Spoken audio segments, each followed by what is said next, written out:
Today I had a full day. It was quite wonderful. The first thing I did this morning was I went to a Quakers meeting that was held in Kelowna. The people in that group were like wisdom keepers. They were like light workers. One had lived in Africa and helped an aid organization. Another had been in India. Another had gone to China to teach English. And another one had gone on a peace caravan. A bunch of older people who were in a caravan and went to Ottawa to ask for, pray for, hold witness for more peace in the world. And then after that, I came back to have my English lesson with a Ukrainian woman who is new to Canada and is trying to learn English, working 2 full-time jobs, and raising her daughter without relatives, without support other than what the government has offered. And what I came to realize as I was focusing on my life was I mistake people so often. When you look at a person from the outside, your outside to their outside, you really don't get them. And I found myself saying in the Quaker meeting, when people have traumatized dogs and cats who have had several owners and no stability and that kind of thing, I said it's so easy for us to come to a place where we can see with such clarity, I will never understand how you were traumatized. But I can tell from your behavior that you were, in fact, traumatized. And so we get into a place where we release our need to know. For me to be able to love you, to support you, to send you warmth and blessings, I have to first know if you deserve it. You know that one? It's kind of like getting an MRI and just checking. I got to read everything about you. But if we can get into a place of really letting go of knowing, really letting go of the concept of understanding what happened to that person. I'm not going to understand them. I'm not going to be able to learn from them what their trauma is, because if they knew what their trauma was, they would be in a place right now where they're dealing with it. And clearly, they are not dealing with it. So this kind of releases us from, I think, the worst thing that I have been taught to do in my life, which is assess another person to see if they're worthy. Are they worthy of my care and my love and my compassion? I have to judge them first. I have to scan them. I have to make sure. Now, I want to make sure you're not misunderstanding me. I am not saying everyone around you who is wounded and angry and vengeful and nasty and low energy should be allowed to be very close to you. But here's a practice that's very effective for me. I call it stealth. You know, it's like on the detective shows where they slip something into somebody's pocket and they don't even know they're carrying that with them, the tracer, the recorder, the whatever. It's stealth love. It's a way of deciding you're going to be compassionate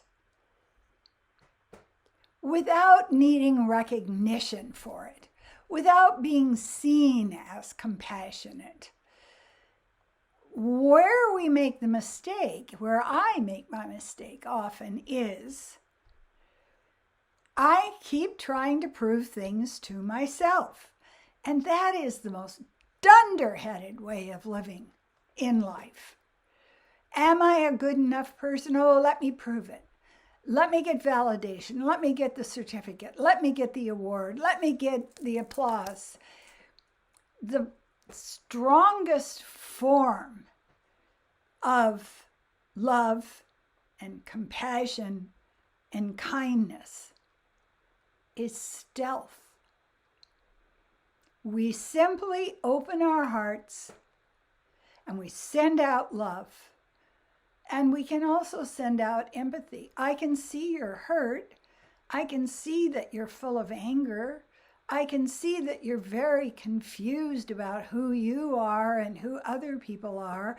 And you're even more confused now because the world is just muddy and swirling around us. How do I know if somebody's good? How do I know if somebody's deserving? How do I know if somebody is the right color, or the right creed, or the right whatever?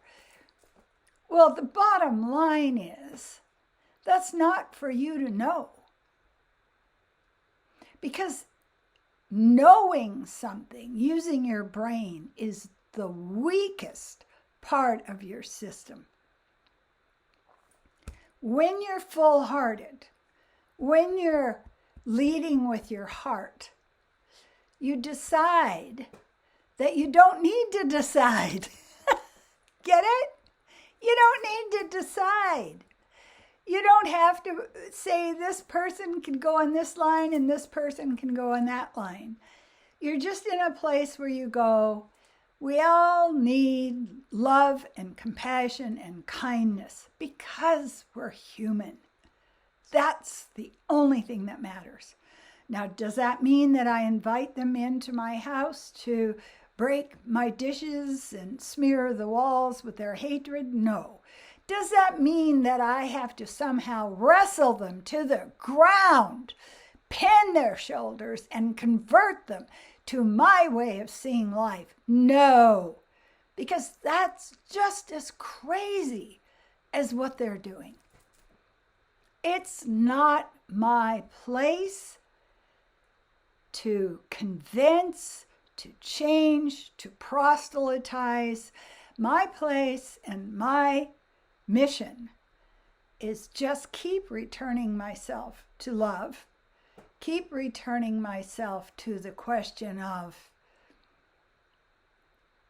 I don't know. That's the question, and there's no answer to that. Because it's not really a question. I don't know.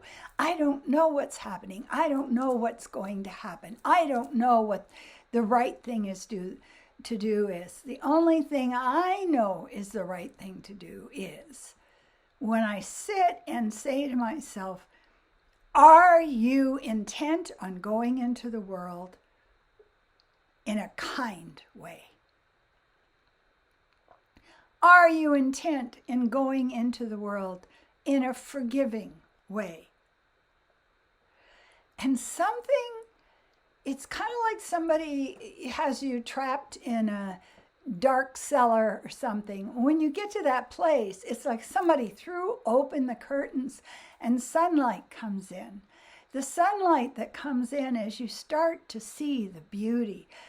I mean, Todd can turn his head and his fur is just opalescent. It's like he's been airbrushed. He's gorgeous. Or the flower that's growing in my yard I hadn't seen is absolutely beautiful, indigo, powerful, royal blue. Or as I'm washing my plates and my pans, I think, I am so lucky to have these plates and these pans. And so we get rid of all of the confusion and the smudging and the fog and the not knowing when we give up knowing. And there's the conundrum. Am I going to be able to control what is happening next? No. But what I can control is how I choose to react to it, how I choose to be, what I choose to think. We can control that. If everything that we didn't sign up for, if every missile that we sent out into the world didn't hit a target, it doesn't matter. Because our job is to simply work on ourselves. That's it. That's the whole ball of wax. And I love to see a ball of wax. It's all the bread in the basket. That's the whole flame in the candle. That's what we're on. So today, how did you behave? What did you think? Were you able to stay in love? Were you able to stay calm and relaxed and at peace with yourself and with the world, no matter what is going on? That is what a true, muscled up, sword-carrying warrior does. And that's what we need right now.